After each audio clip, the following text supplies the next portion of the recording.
حتى لو هي ما بتجيبش نص الفلوس، لان هي مش مخلوقه على الجهد البدني والاسترس المنتالي زي الراجل. اديك مثل اقرب لك الفكره.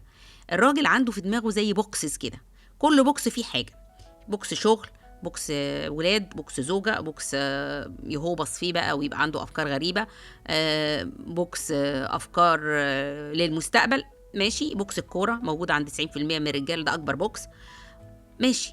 الراجل بقى ربنا خلقه بقدراته إنه يقفل بوكس ويفتح تاني، وما بيعرفش يفتح 2-3 بوكسز على بعض، بيهنج.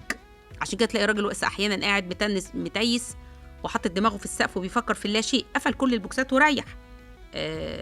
او ماسك التيك توك بيتفرج على فيديوهات قطط، يعني قطط فعليا، يعني مش قطط مجازا.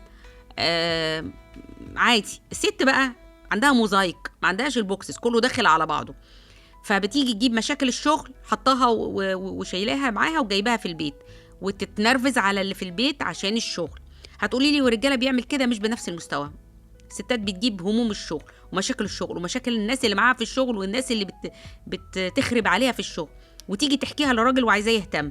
لو مش مهتم تمسك العيال تفش غلها فيهم، لو لا ده ولا ده تقعد تعيط من غير سبب. يعني حياة غاية في النكد. طيب هل احنا نقدر نغير ده؟ لو احنا محتاجين الست، ولو هي محتاجة مش بس فلوس، لو هي محتاجة تشتغل